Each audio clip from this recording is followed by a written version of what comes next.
Hello, my name is John Brams. I'm the Senior Director of Venue, Retail, and Logistics. I'm very excited today to have a special guest from Major League Baseball. I'd like to introduce Seth Lane. Seth, good afternoon. It's great to see you. We're really excited to talk about your IT approach and your relationship with Extreme, and certainly what people in the enterprise can learn about, some of the unique things that MLB is doing from an IT operations perspective. So, Seth, to get things kicked off, why don't you, if you could do a quick introduction and give a little bit of background and how long you've been in MLB, and that'd be great. Sure. Well, thanks for having me, John. Good to see you again. So I've been at MLB for about 3 years, going on 3 years now. I run all network infrastructure here. I've been doing networking my whole life, and it's a long life because I'm not young. And I wound up here in 2018 or so, after a few stops on the vendor side and in the VAR world and in the client side early in my career. So I've been all over, but these last 3 years have been at Major League Baseball, responsible for all network infrastructure. That's great. So we recently announced a broad relationship with Major League Baseball. I guess if we take a step back, I think people saw the high level details, but can you tell us a little bit about sort of your decision making process and really what came into selecting a partner like Extreme around our Wi-Fi? Some of the things that went into making that decision and ultimately, formulating a partnership. Yeah, sure. So when I first got here, there had been somewhat of a technical regime change here, and I don't think there's any secret. So MLB sold off some assets to Disney, and with those assets went a lot of employees. And so we basically had a reboot of how we handle technology at baseball. And they hired above me, and then eventually they brought me in. And so prior to me getting here, this was kind of a one vendor town, and we just basically whatever they had on the truck, they rolled out. And so when I got here, I tried to encourage the team to look outside the box and see what other vendors are out there that we could partner with. And so, we started kicking the tires around stadium Wi-Fi specifically. Again, we had the incumbent. The incumbent was fine, but we didn't want this monopoly that this incumbent basically had. And so we looked at some of the players out there, and for stadium Wi-Fi, it's you can't exactly just go do a pop. It's a big place, and there's sometimes it's 50,000 fans, sometimes it's 5,000 fans. You're not going to really do a pop there. So you look at the people out there that have had success in this arena, literally in the arena, and Extreme is just everywhere in this space. And so we started the conversation. You and I met a couple years back, I think, and we just started kicking the tires on what your solution looks like, what our needs were, and so that started the process. And then, we talked to the other vendors as we should do our due diligence there. But you guys just kept coming back, and everybody we spoke to, just said nothing but positive about. I had nothing but positive things to say about you guys. And so, we continue to go down the road with you. There's the technology, of course. You have to have good technology. But the other players were fine. You could argue one here, one there. Maybe you were a little better here, they're a little better there. But the technology today is one thing. The technology of the future is obviously important. And we talked about roadmaps and where you guys were going and how you're going to leverage the cloud. And I think we'll probably talk about that in a bit. And so that was exciting. But we also, and of course it's commercials, and commercials, plays a role. We have a budget, we have to do well there.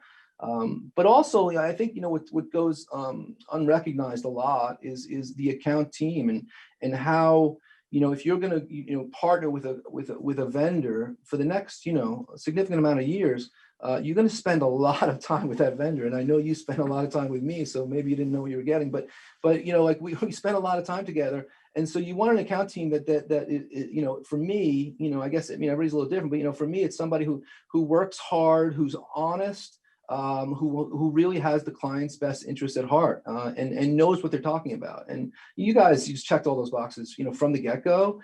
There was no trying to get the quick win. You were looking for a strategic relationship, and that just really went a long way with me and also with the wider team. So we were really excited to start the partnership. And I guess it was about a year ago when we started it. Right. Yeah. And thank you for all those kind words. If you can't tell, I'm probably blushing a little bit right now. It's not just the red shirt that I'm wearing. So, but thank you. And we, the feeling's mutual. We are committed to the space. Our products, as you know, are designed to be utilized in the space. But like you said, our our go-to-market, the support infrastructure we put in place, the features we develop, I think really help us differentiate it. Can you talk a little bit about what you're specifically doing for Wi-Fi? You mentioned the ballparks, but that's just sort of a piece of what you're doing. From my perspective, you have a few different ways you're utilizing Wi-Fi. I think that'd be helpful for people to understand. Yeah, sure. So we have like three basic divisions. We have fans, and we support the fan Wi-Fi, and that's the large Wi-Fi we just spoke about. And about 2/3 of the ballparks, MLB runs the Wi-Fi on behalf of our teams. And so that's a focus on fans and really like high density Wi-Fi. We also have, and we just launched it this year actually, was Wi-Fi in the dugouts themselves. And for folks who watch baseball, you now see people using iPads in the dugout.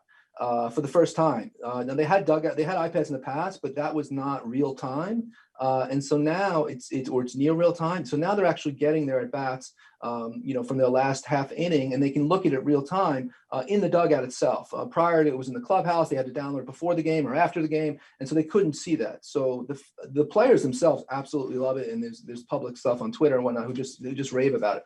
And so we are the network component.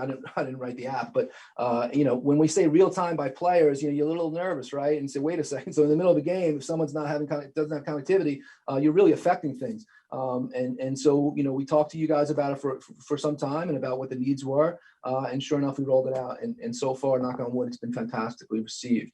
So you have the fans and you have the players, and then also the players are in the clubhouses too, by the way. And so you have your rain delays, and you have their phones and their iPads, the personal stuff. And, they get there a couple hours before, and so we provide Wi-Fi to them as well in the clubhouse, just on their own devices. And then finally is employees. And so we have employee Wi-Fi, and MLB as a league, I think we're about 1,500 people. Don't quote me on that, but something like that. And we're spread around the country. And so when we roll up, we have a new training center we're just building in Florida called the Jackie Robinson Training Center, which is going to be really cool when it's built. And that will be outfitted also with Wi-Fi for the fans and the players and employees.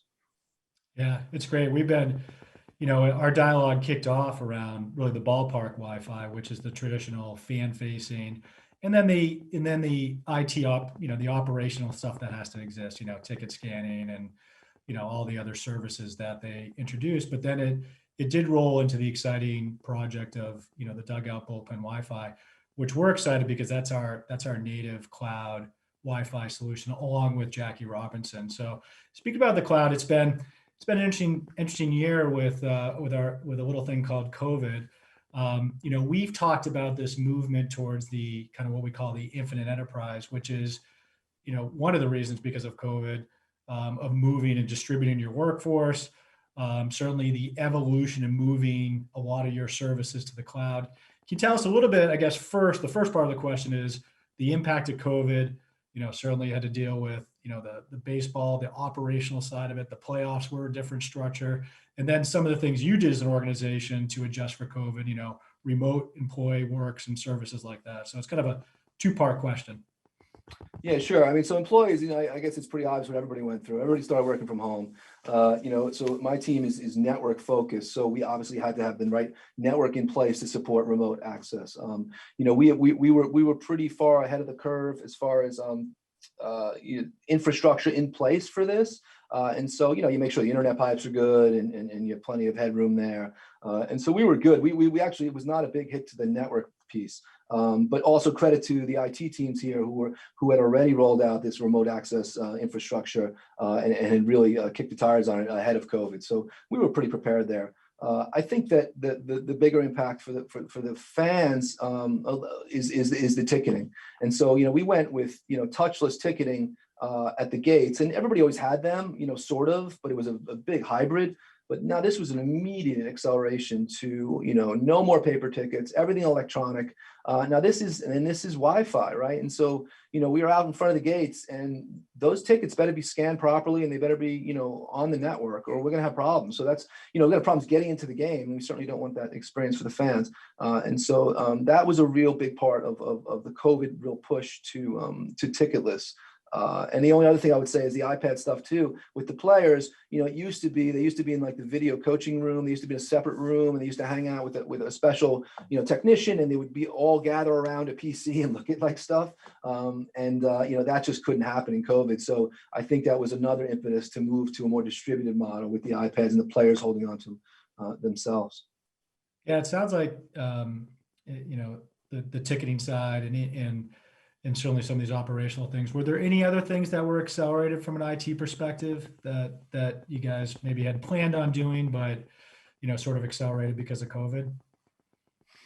I mean, I think that there's always again, we were pretty high ahead of the curve from an IT perspective, using SaaS and using a lot of applications that already existed in the cloud. I would go back, and I don't want to steal a future question, but if we look at what Extreme advertised when we partnered, it was, listen, we can do on-prem and we can also do cloud, and we knew like the world was moving to the cloud, and as a SaaS-based model, we knew that was coming.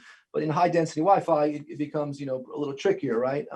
And so you guys had both, and so and that was a real great selling point. And so I think anything we could push to the cloud, we tried to do that. And so, like for instance, the high density Wi-Fi will be on-prem to start. But all the analytics and new like Jackie Robinson, like that'll be run from the cloud, and so anything that didn't require data centers, let's just throw it out there into the world.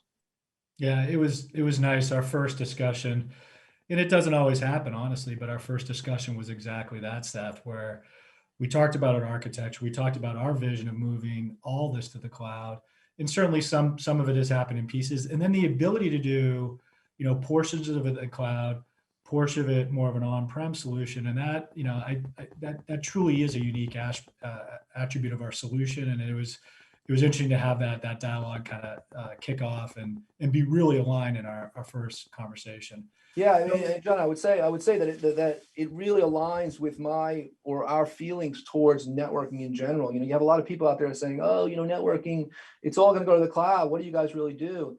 And I, like, just send the data to the cloud, and it just works. So everybody knows in networking that doesn't work that way. However, there is a lot moving to the cloud, but there's also going to be stuff on-prem, and you have many reasons for that.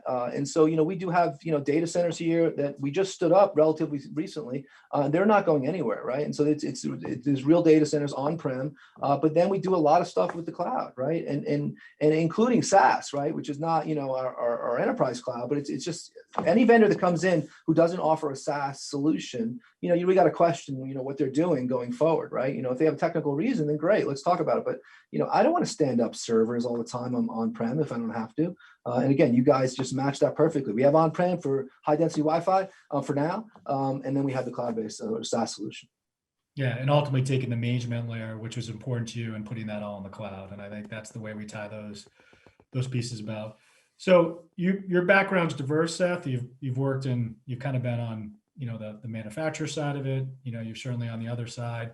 When you think about it from a traditional enterprise, what are some of the things that if I have that role sort of in a traditional enterprise that you think translate from your environment to that environment that people can learn about, maybe some of the learned lessons from your side? Well, I think and having done networking for a long time, and it's a lot has changed, but a lot has not changed. I was configuring BGP, 25 years ago. I mean, so we still have BGP. If you want to, talk, proper tech, which I love to talk. We run one routing protocol here. It's called, BGP, and we don't have anything else. And it's just such a great environment to manage. And people, when we first talked about it, they're like, "You're crazy. Like, BGP is not supposed to be run internally," but we're doing it, and we're doing it really well. And we love it. And so there's no distribution problems and so on. But that's more of a tech thing.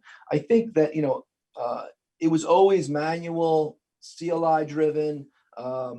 It still can be that, but we are making such a large push here internally to automate as much as possible. And I think that's a big buzzword for a lot of people. Oh, just automate it. Yeah, just automate it. Well, it's not that easy. And what are you automating? And so we're taking pieces at a time, and so, operational and observability is the big keyword, is a big, word now that people use. And we have a team here that just focuses on observability. And, what is that? There's monitoring for sure. Of course, you want to know if things are up and down, but we just want as much data as possible. Just give us as much data as possible. And then we look to automate away the toil. We don't want these people to just continue to stare at screens. We want them to leverage their intellect and to do like interesting things. Nobody wants to just stare at a screen and say, oh, it's fixed. Let me just, it's broke. Let me fix it and do like that. Right. And so, alert when it's possible, but don't alert about everything too, because there's a lot of false positives. We don't want our people just getting, inundated with alerts, and, which is a reaction to a lot of things. So I think to really try to, leverage, automation where you can, but understand that you guys are people too. And, just don't, send them alerts every 5 minutes and tell them that things are breaking, because you'll just drive them crazy. Yeah, makes sense. All right. This is always the future looking question I like to ask. So, we have the current state where, we're building out infrastructure, we're putting Wi-Fi 6 into, a lot of your the upgrade infrastructure and the densification of your ballparks. But what are some of the IT initiatives that you're thinking about? What are some of the things you're thinking about, kind of the next level when you look at 1, 2, 3, 5 years down the road? What are some of the things you're thinking about from a technology perspective? Well, I mean, you certainly, if you're looking at stadiums, I mean, so you have 5G. Everybody's talking about 5G. It's not in stadiums, just in general. Like, what is 5G going to do to the network infrastructure in general? But at stadiums specifically. And if someone says they have the answer, they don't. I mean, we just don't know how that's going to evolve. But we're certainly going to be a part of our solution to provide fans a great experience in the ballpark. And so, there's some challenges right now in that space. And so, we need to continue to, supplement the cellular offerings in these stadiums with things like Wi-Fi. And a lot of people don't even realize that they're using Wi-Fi when they think they're using their cellular. It just gets offloaded to the Wi-Fi network. So the Wi-Fi has got to be really robust. And so continue to see where 5G evolves to, and make sure we get in front of it by supplementing it with things like Wi-Fi. More interesting, maybe less tech, is around the baseball aspect of it. When we look at things like automated balls and strikes, how is that done? And so we've had some success and pilots and some public stuff out there about that. But what's the back end infrastructure and how's that built? Is that just using RF, and Wi-Fi? Is it using some proprietary stuff? That we continue to kick some tires around that. But that's really exciting, especially if you watch baseball and you see, wait a second, why did the guy call that a ball, or call that a strike? And now, if the idea of putting some automation around that. That I'm really excited about for sure. It's probably my number one technology I'm most excited about. Yeah, that is very exciting. We've talked about the pilot program, so we're looking forward to the the potential rollout of that in the future as you continue to assess it. All right, this has been a great discussion, Seth. So I appreciate it, but I do have to ask. I'm going to wrap it up here. Favorite MLB team. Well, I work for the league, and so I don't have any favorite teams. I just want everybody to do really well on the field. And that's not true. However, but I do support all the teams when I can in technology. But you can hear my accent. I live in New York, and so I'll let you make your own conclusions. Good answer. By the way, we have the same sort of non-answer as well, because we view all the teams we work with. I view them like they're all like my children. We like them all equally as much. We treat them all equally. But of course, there's always going to be a bias. Well, thank you, Seth. This has been great. It's been super informational. We really appreciate your time, and we really appreciate the partnership and looking to continue to grow this. And I'm sure we'll have other sessions in the future to talk about the great stuff we're doing. But thanks a lot. Thanks so much, John. Thanks for having me.